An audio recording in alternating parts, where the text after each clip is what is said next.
Welcome into this Thursday edition of Big Ten Today, presented by Gatorade. I am Anthony Herron, and whenever Emily Eamon is in the house, you know there is some big volleyball news popping. We will get right to that with today's big story. And let's get to that because the Big Ten will begin playing a conference volleyball tournament in 2026. The top 15 teams in the conference standings at the end of the regular season will play in the Big Ten Volleyball Tournament. It will be held from November 20th through November 25th at the Fishers Event Center in Fishers, Indiana. As for the format, there will be 3 matches played in the opening round and 4 matches in the second round. Winners will then move on to the quarterfinals and semifinals, culminating with a championship match. There will be one off day built into the tournament schedule. Now, you can go and find ticket information distributed at a later date, but fans can sign up to be notified via email when tickets go on sale at bigten.org/VBtickets. With the addition of the Big Ten Volleyball Tournament in 2026, the conference's regular season schedule will change from 20 to 17 matches, with every school playing each other just once.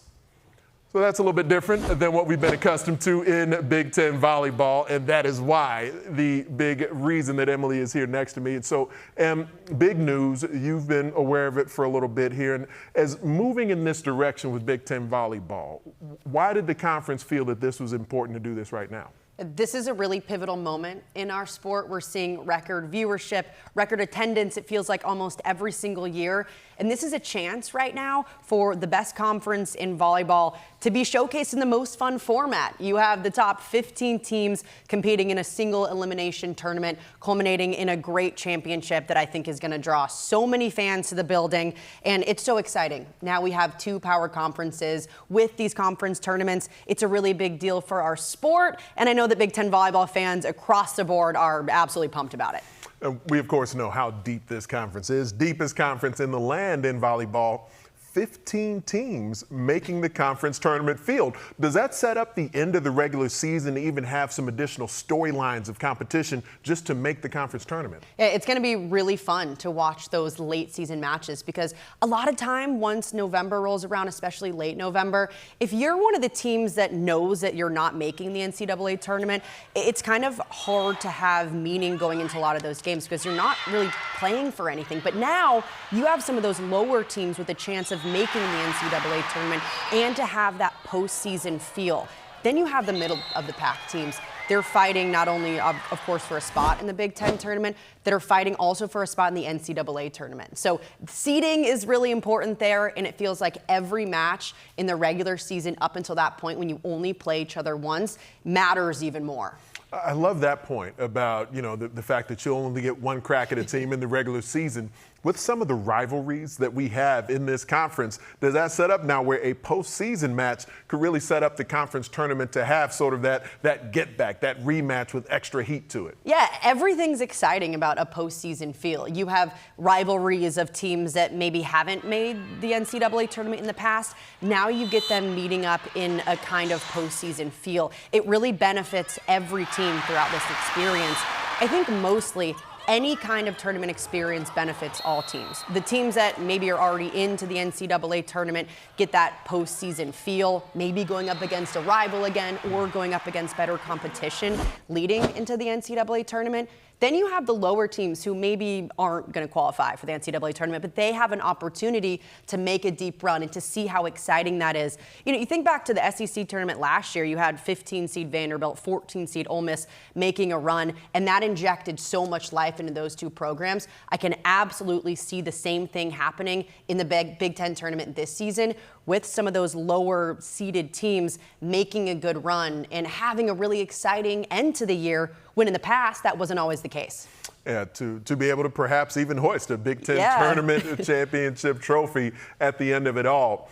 The teams that do know that they're going to be in that postseason picture, that championship picture, and we'll have Danny Busboom-Kelly on later in the show to talk to her from her perspective with Nebraska volleyball. But some of the teams that are already aware, they're going to be in that championship conversation. Do you see it perhaps impacting in any way how they may schedule during the non-conference, their early season games before they get into Big Ten play? You know, the biggest reason why teams schedule hard early on in non-conference is to test themselves. I don't think that changes with the implementation of a Big Ten volleyball tournament. If anything, you would be more inclined to test yourself early on because you now have hopes of making kind of 2 postseason runs. You want to first win the Big Ten and hoist that trophy, and then you want to go to the NCAA tournament and hoist that one. The harder competition that you play early on in non-conference sets you up to have that feeling. You know, a lot of these teams who maybe have the potential to hoist the NCAA championship come December are also teams that know that they want volleyball to grow. So they're excited to put on those big non-conference matchups. Of course, we've had a ton of them named already that might be potential top 10 matchups. I think it only, you know, enhances the need for really tough non-conference games early on. Certainly a great sign, just the continued growth in consumption of women's volleyball, just every sign we see. One of those being media days. You know, Big Ten has had volleyball media days for several seasons at this point.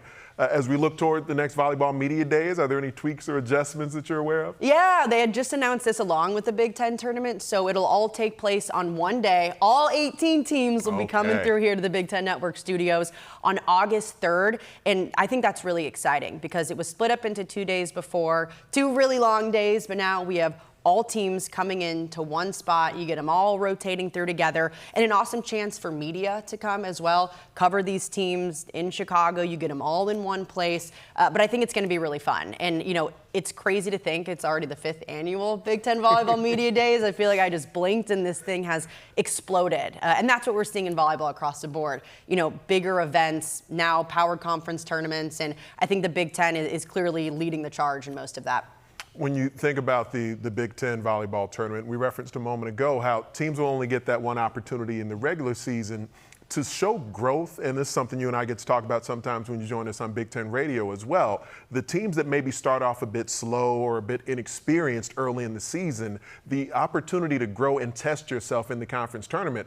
Are there coaches who are maybe in the middle of the pack in the conference that could see that benefit of really testing their squad after early in the season they weren't necessarily at their best yet? Yeah, it's going to be massive, the Big Ten tournament, for a lot of those middle of the pack teams that are fighting to make the NCAA tournament. You have the hopes of making a run in the Big Ten tournament to get that bid, but also to really show the NCAA selection committee that you can be tested among the top of the conference and you can beat some of them. And this is a way to potentially play yourself into the NCAA tournament, even if you don't win the Big Ten trophy. And to be able to do that, we know that this league, every data point that's available to you in Big Ten volleyball can potentially be beneficial to make the NCAA tournament. That is not the last we will see of Emily Eamon. She'll be back with us a little bit later in the show to continue to talk volleyball, especially with some of the things that are to come this weekend.